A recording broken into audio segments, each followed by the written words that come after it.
everyone! Ako si Jody Santamaria. I'm Coco Martin. And we're here to do Cosmo Confessions.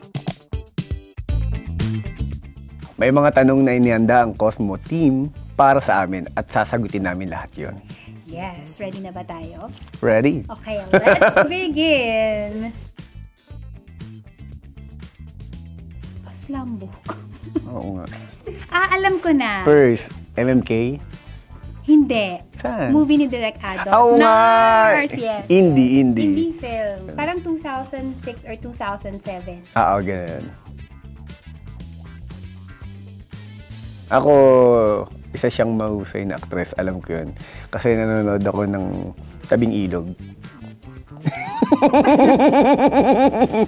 To be honest, dun sa unang meeting natin, parang kasi hindi masyado yung mga scenes natin magkasama together. Oo. And parang you're always parang quiet. No? Hindi ka nahihiya ka ba nung time? Oo, wala pa akong confidence nun eh. Yung sinabi na lang ni Amor Powers, matitikman ninyo ang batas ng isang api. Ako si Beth Tamayo. Bata pa ako nun, pero naalala ko yung, ginupit ko yung newspaper, yung picture niya. Tapos nilagay ko sa wallet ko. Yun, natutanda. Ako naman, si Jericho Rosales. Yeah. Oo, na naging kuya ko rin siya. Ah, talaga? Nako, ikaw. Diyos ko. Patrick Garcia. Ay, wala yan sa akin. You know? Alan Paule. Okay, yun! Yes! Walang tatalo doon. Ako hindi kasi ako kumakanta sa karaoke kasi walang bayad dun eh. Ako pa maghuhulog dun ng coins eh. Yeah, either Torete or Foolish Games by Jewel.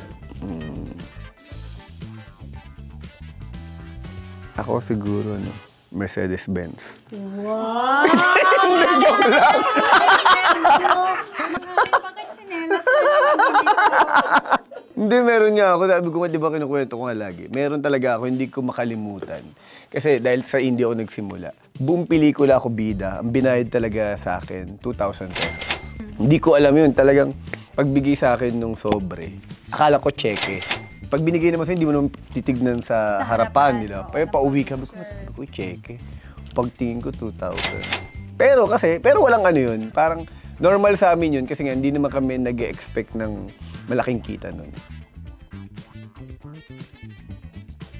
Ako munggo eh, saka favorite ko talaga kare-kare. Ako adobo. Adobo ka? Saka sinigang sa miso. Ah! The Notebook. Oh, ganda Yan na. talaga. Each and every time na papanoorin ko siya, it's always like first time ko siyang pinanood. Yung hagulgul ko, yung iyak ko, parang ngayon ko lang napanood yung film. Talaga? The Notebook. Ako, either Moulin Rouge or Ghost. Moulin Rouge. Di ba? So, ako Switzerland, yung una-unang travel ko ng abroad. Kasi lumaban kami dun, pero hindi ng motivation ko para magpunta dun, kundi para tumalon talaga. Kaya nga, oo. Kasi nga diba, nung hindi ko naman talaga gusto mag-artista, talagang ko mag-TNT. Any sign of, for me, any sign of disrespect and lying. Baka may masabi ko. Tumigil na ako yan. Ako wala eh. Wala. Oo, hindi naman ako nag-date eh. Parang kung gusto mo, di Hindi. Wala akong maisip eh.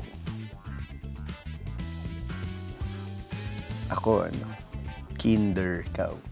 Kinder? Hindi ka na ng Kinder. Hindi, feeling ko lang.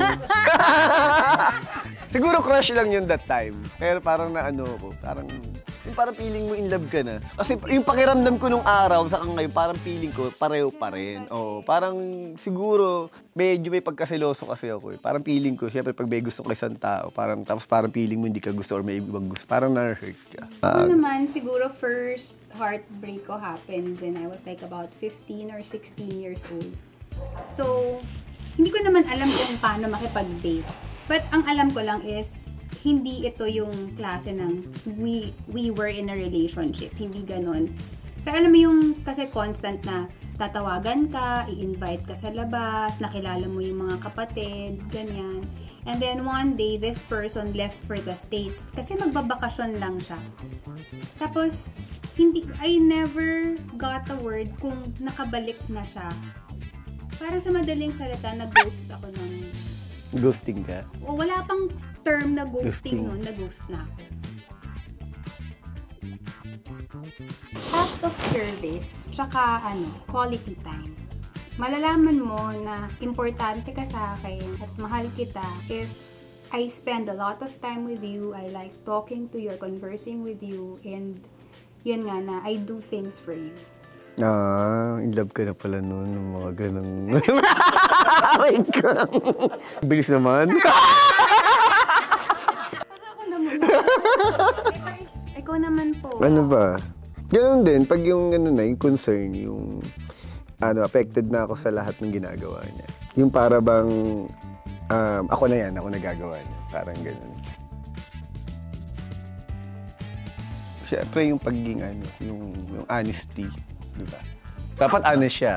Siya na! Kasi parang I feel sa relationship, di ba? Given na yung love and respect. Pero, ako din, honesty and communication. Talagang nakikipag-communicate sa isa't isa. Siguro, physical assault resulting to injury. Ay, charot. Ako dati kasi mga kapatid ko saka mga cousin ko, medyo takot sa akin dahil parang tingin nila sa akin suicidal ako. Hindi dahil nagpapakamatay. Kasi talagang hindi mo pwedeng makante kahit sino sa pamilya ko.